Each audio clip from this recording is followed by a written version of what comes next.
Star life Bharat YouTube চ্যানেলের পক্ষ থেকে দর্শনের শিক্ষক শ্রী মোহন পাল তোমাদের সকলকে আন্তরিক অভিনন্দন জানাচ্ছি। আজ আমি তোমাদের সামনে এসেছি উচ্চ মাধ্যমিক দর্শনের 100% সাজেশন নিয়ে।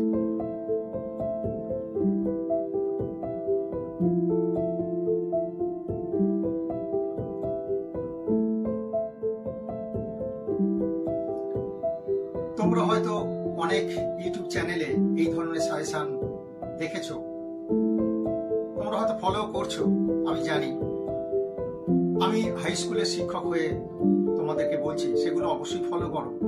তার সাথে সাথে আমি যে কটা সাজেশন দিচ্ছি তোমাদেরকে সেগুলো অবশ্যই ফলো করবে, কারণ এই কটা করলেই তোমরা যারা অতি সাধারণ ছাত্রছাত্রী তাদের পক্ষে খুব ভালো নাম্বার পাওয়া সুবিধা হবে। কম করে 80% ওপরে তোমাদের নাম্বার থাকবেই এই সাজেশনগুলো যদি তোমরা ফলো করো। প্রথমেই যে এমসিকিউ গুলো থাকে, অর্থাৎ বেছে লেখো, 4টে করে অপশন থাকে, তার মধ্যে একটি বেছে লিখতে হবে। টোটাল 24টা প্রশ্নের উত্তর দিতে হবে, 24 নম্বর থাকবে। সেগুলো তোমরা থরলি, যে তোমাদের টেক্সট বুক আছে সেখানে পিছনে অনেক, একটা অধ্যায়ের পিছনে অনেক প্রশ্ন থাকে, তো সেই প্রশ্নগুলো ভালো করে তোমরা দেখবে এবং তার উত্তরগুলো অবশ্যই সলভ করবে। এখানে বিশেষ কিছু মুখস্থ করার জায়গা নেই, তোমরা অবশ্যই মুখস্থ করবে কিছু কিছু প্রশ্ন, যেখান থেকে মাল্টিপল অর্থাৎ এমসিকিউ গুলো পেয়ে যাবে। এখানে যে এমসিকিউ থাকবে, যেমন ধরো লোগস শব্দের অর্থ হলো বৈধতা বা অবৈধতার প্রশ্নটি কার সাথে যুক্ত? বৈধ অবরোহ যুক্তির আশ্রয়বাক্য সত্য হলে সিদ্ধান্তটি কি হবে? যে বচনে কেবল বিধেয় পদ ব্যাপ্য হয় তা কোন বচন? অধীন বিপরীত বিরোধিতা কি? ডিমারিস মূর্তিটি কোন সংস্থানের? প্রাকল্পিক নিরপেক্ষ যুক্তির কোন বাক্যটি প্রাকল্পিক বচন? এই ধরনের থাকবে। এরপর আসি এসএকিউ অর্থাৎ শর্ট কোয়েশ্চেন আনসার। সেখানে 16টা প্রশ্নের উত্তর দিতে হয়, 16টাই থাকে, এক একটা অথবা করে থাকে। সেগুলো বিশেষ করে ধরো যে নমর্থক বচনের কোন পদ ব্যাপ্য, এগুলো অতি সহজ প্রশ্নের উত্তর, এগুলো তোমরা ভালো করে দেখবে। লজিক পোর্শনে যেগুলো আছে সেখান থেকেই ছোট ছোট এসএকিউ থাকে, আবার এমসিকিউও থাকে সেখান থেকে। ভেন ডায়াগ্রাম যে আছে সেখান থেকেও তোমাদের এমসিকিউ থাকে। আর থাকে আরোহ পর্যায়ে, আর আরোহ যে পোর্শনটা রয়েছে, অংশটা রয়েছে, সেখান থেকে এই 16 নম্বরের মানে 1 নম্বর করে যে 16টা প্রশ্নের উত্তর দিতে হবে সেখানে কিন্তু বেশি আসে। মনে লক্ষ্য রাখবে কার্যকারণ থেকে, আরোহের বিভিন্ন যে দোষ রয়েছে সেখান থেকে, পদ্ধতি থেকে তোমাদের এসিকিউ থাকার কথা থাকবে না, কিন্তু আরোহমূলক যে দোষ রয়েছে ওখান থেকে আসবে, কার্যকারণ আসবে। এখান থেকে তোমাদের দেখবে তোমরা 1 নম্বরের যে কোশ্চেনগুলো লিখতে হবে, শর্ট কোশ্চেনগুলো, ছোট ছোট 1 লাইনের প্রশ্নের উত্তর দেবে, তাহলেই হবে। 1 নম্বর এসএকিউ এর কয়েকটি প্রশ্ন উল্লেখ করছি। যেমন ধরো যুক্তি কাকে বলে? আবার বিরুদ্ধ বিরোধিতার মূল শর্ত দুটি উল্লেখ করো। একটি মিশ্র বৈকল্পিক ন্যায় অবৈধ হলে কি দোষ হয়? শূন্যগর্ভ শ্রেণী কাকে বলে? স্বতঃসত্য বাক্য কাকে বলে? সামান্যীকরণ বলতে কি বোঝায়? কারণ ও শর্তের মধ্যে মূল পার্থক্য কি? এই ধরনের প্রশ্ন তো থাকবেই। কয়েকটা প্রশ্ন আমি দিচ্ছি, সেই কয়েকটা প্রশ্ন করলেই তোমরা পেয়ে যাবে। আসো আমরা দেখে নিই। নিরপেক্ষ বচন বলতে কি বোঝায়?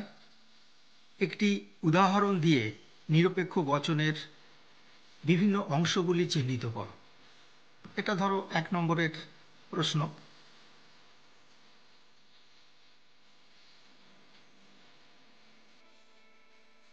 নিরপেক্ষ বচনের গুণ ও পরিমাণ বলতে কি বোঝো?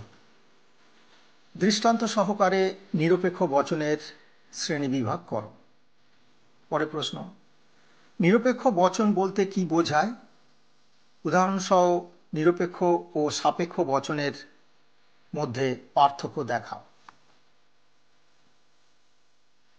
পদের ব্যাপ্যতা বলতে কি বোঝায়? 4 প্রকার বচনের কোন কোন পদ ব্যাপ্য তা উদাহরণসহ বুঝিয়ে দাও। নেক্সট, বিবর্তন কাকে বলে? বিবর্তনকে অমাধ্যম অনুমান বলা হয় কেন? দৃষ্টান্ত সহ বিবর্তনের বিভিন্ন নিয়মগুলি ব্যাখ্যা কর। নেক্সট, সরলাবর্তন ও সীমিত আবর্তনের মধ্যে পার্থক্য লেখো। বস্তুগত বিবর্তন ও আকারগত বিবর্তনের মধ্যে পার্থক্য লেখো। ও বচনের আবর্তন কেন সম্ভব নয়? নেক্সট, আবর্তন কাকে বলে? আবর্তনের বিভিন্ন নিয়মগুলো উদাহরণসহ আলোচনা কর। এ বচনের সরল আবর্তন কি সম্ভব? পরে কোশ্চেন যে বলছে, নিচে যুক্তিগুলিকে আদর্শ আকারে পরিণত করে তাদের মূর্তি ও সংস্থান উল্লেখ করো এবং কোনো দোষ থাকলে তা উল্লেখ করে বৈধতা বিচার কর। যেমন কোশ্চেন থাকবে, এই ধরনের যুক্তি থাকবে যে সব ছাত্রই পড়ুয়া, কোনো রগবাজ পড়ুয়া নয়, সুতরাং কোনো রগবাজই ছাত্র নয়। এটাকে প্রথমে গঠন করতে হবে, গঠন করে তাদের মূর্তি সংস্থান উল্লেখ করতে হবে, করে সেটি বৈধ হলো না অবৈধ হলো সেটি উল্লেখ করতে হবে, এবং বৈধ হলে মূর্তির নাম লিখতে হবে, আর অবৈধ হলে যে দোষ হবে সেই দোষ লিখতে হবে। আবার টিকা লেখো থাকবে, যে কোনো দুটো দেবে, 4 করে টিকা থাকবে। চতুষ্পদ ঘটিত দোষ, অবৈধ সাধ্য দোষ, নমর্থক আশ্রয় বাক্যজনিত দোষ, অব্যাপ্য হেতু দোষ, নিরপেক্ষ ন্যায়ের সংস্থান, এগুলো থাকবে। এরপর চলে যাচ্ছি মিলের পদ্ধতিতে। যেমন মিলের অন্যই ব্যতিরেকী পদ্ধতি ব্যাখ্যা করো। সংজ্ঞা, আকার, উদাহরণ, সুবিধা ও অসুবিধা। এখানে দুটো সুবিধা এবং দুটো অসুবিধা লিখলেই হবে।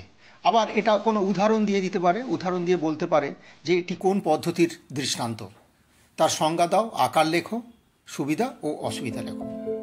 আরেকটি প্রশ্ন রয়েছে যে মিলের সহপরিবর্তন পদ্ধতি আলোচনা করো। ওই একইভাবে এরও ওই উদাহরণ দিয়ে দিতে পারে যেটি কোন পদ্ধতি উদাহরণ, এভাবে লিখতে হবে। এবারে একেবারে শেষ প্রশ্ন, যে এখানে বলা হচ্ছে যে নিচের আরোহ যুক্তিগুলি বিচার করো এবং কোনো দোষ থাকলে বিচার করো। যেমন একটা উদাহরণ তুলে দিচ্ছে এখানে, গাছ থেকে কাক উড়ে যাওয়ার পরেই তাল পড়ে গেল, সুতরাং কাক উড়ে যাওয়াই তাল পড়ার কারণ। এটি তোমরা নিশ্চয়ই জানো এটি কোন দোষের দৃষ্টান্ত, অবশ্যই তোমরা পেরে যাবে। সব শেষে অথবা দিয়ে প্রশ্ন থাকে, যেমন সংক্ষিপ্ত টিকা লেখো।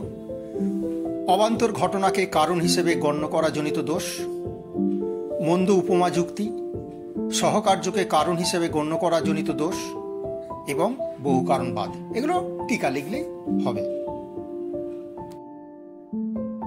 তাহলে তোমরা দেখলে যে 8 নম্বরের যে 5টা লিখতে হবে সেগুলো কি ধরনের কোশ্চেন, এই কয়েকটা কোশ্চেন করলেই তোমরা পেয়ে যাবে।